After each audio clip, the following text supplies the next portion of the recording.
നമ്മളിന്ന് ഒന്ന് ആലോചിച്ച് നോക്ക്, വിശുദ്ധ കുർബാനയുടെ പേരിൽ എന്തോരം തല്ല നമ്മുടെ ഇടയിൽ നടക്കുന്നത്. എന്തൊരു ഓപ്പോസിറ്റ് വിറ്റ്നസ്സിങ് ആണിത്. ഇതൊരു ശരിക്കും എന്തൊരു വലിയ സ്കാൻഡലാണ് നമ്മൾ കൊടുക്കുന്നത്. നമ്മൾ സാക്ഷ്യമാവുന്നില്ല എന്ന് മാത്രമല്ല, ഭയങ്കര സ്കാൻഡലല്ലേ. അതായത് കുർബാന സ്വീകരിക്കുന്ന നമ്മൾ തല്ല് കൂടുകയാണ്. കുർബാന കഴിഞ്ഞ് കുർബാനയ്ക്ക് വേണ്ടി തല്ല് കൂടുകയാണ്. കുർബാന എങ്ങനെ ചൊല്ലണമെന്ന് പറഞ്ഞിട്ട് തല്ല് കൂടുകയാണ്. നമ്മളെ പിശാച് കൊണ്ടുവന്ന് എത്തിച്ച ഒരു അധപ്പതനം നിസാരമാണെന്ന് നിങ്ങൾ വിചാരിക്കരുത്. എന്തൊരു നാണക്കേടാണിത്, എന്തൊരു നാണക്കേടാണ്. ഇനി നാളെ ഒരു സമയത്ത് കുർബാനയ്ക്ക് വേണ്ടി തല്ലുകൂടാൻ നിങ്ങളുടെ ഉള്ളിലൊരു പ്രേരണ വരികയാണെങ്കിൽ നിങ്ങൾ സത്യത്തിൽ ഈ വിശ്വാസം ഉപേക്ഷിച്ച് പോകുന്നതാണ് നല്ലത്.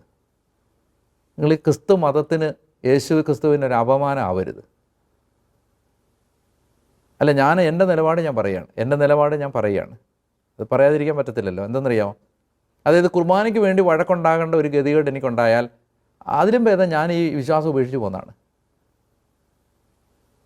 കാരണം വഴക്കുണ്ടാക്കരുതെന്നും സ്നേഹിക്കണമെന്നും ക്ഷമിക്കണമെന്നും മാപ്പ് കൊടുക്കണമെന്നും വിട്ടുകൊടുക്കണമെന്നൊക്കെ പറഞ്ഞ ഒരാളുടെ ശരീരം ഭക്ഷിക്കാൻ വേണ്ടി വഴക്കിടുക എന്ന് പറഞ്ഞാൽ എന്തൊരു കോമഡിയാണത്.